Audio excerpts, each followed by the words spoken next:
हुन्छ जसलाई लामो समयसम्म टोयलेटमा बसिरहनुपर्छ त्यस्ता मानिसहरूले यस्ता हरिया सिस्नाका मन्टाहरू बिहान बिहान टिपेर खाएर एक गिलास मनतातो पानीसँग दिनको सुरु गर्यो भने पक्कै पनि तपाईँहरूको होइन होला के हो प्राकृतिक आहार सिस्नु तपाईँहरूलाई कस्तो लाग्छ यो सिस्नु? आज मेरो भान्सामा पाक्न गइरहेको यो सिस्नुलाई तपाईँहरूले के भन्नुहुन्छ हेर्नुहोस् त।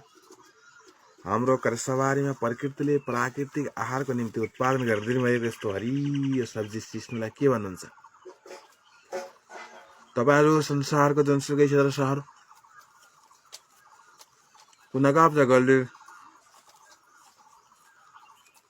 सातै द्वीप सातै समुद्र जुनसुकै स्थानबाट पनि हेर्दै हुनुहुन्छ भने आफ्नो घर वरपर तलमाथि छरछिमेका यसरी प्राकृतिक आहार सिस्नु उत्पादन भइरहेको छ, वेस्टेज भइरहेको छ नि यसलाई खान सिकाउँ, सुखी र समृद्धि बनाउने नाराका साथ यस भिडियोलाई मैले सम्प्रेषण गर्दैछु। प्लिज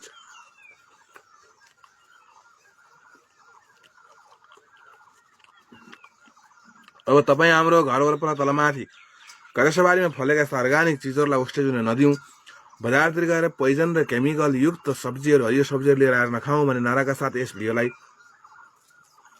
आज मैले यहाँ सम्प्रेषण गर्दैछु। प्लिज सबैले लाइक र नमन गरिदिनु होला। कस्तो लाग्छ यस भिडियोलाई लगाउनुहोस् त। बिहानी बिहान मजासँग यसरी हरियो परियो साग सब्जीहरू सलादको रूपमा खाइयो भने पक्कै पनि सुखी र समृद्धि भनिन्छ कि भनेर लगाउनुहोस् त।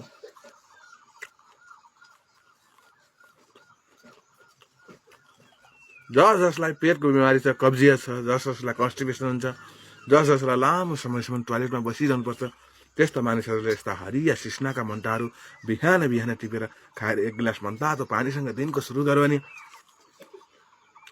पक्कै पनि तपाईँहरूको कब्जियत चाहिँ दूर भएर जान्छ। त्यसकारण अबदेखि यस भिडियो देखिसकेपछि सबैजनाले यसरी प्रकृतिले प्राकृतिक आहारको निम्ति हाम्रो घरपर तलमाथि करसवारीमा बनाइदिनु भनेको यस्ता चिजहरूलाई वेस्टेज नदेऊ, शरीरलाई सुखी र समृद्धि बनाऊ भन्ने नाराका साथ म यहाँ उपस्थित भइसकेको छु। हेर्नुहोस् है, साँच्चै पनि खान मिल्ने,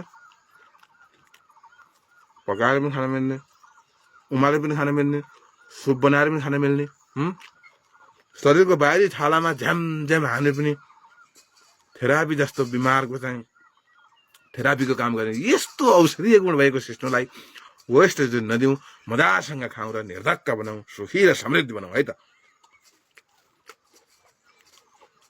कस्तो लाग्छ यस्तो मजासँग काँडा भएको सिस्नु? कदम कदम खाँदा होइन त, आनन्द लाग्यो नि। तपाईँहरूले पनि सिक्नुहोस्, आफ्नो परिवारलाई पनि सिकाउनुहोस्, बच्चालाई पनि सिकाउनुहोस्, सबैलाई सिकाउनुहोस्, हरियो सब्जी खाउँ, सुखी र समृद्धि बनाऊ, आफ्नो वातावरण पर्यावरण आफ्नो स्वास्थ्य आफै जोगाउँ।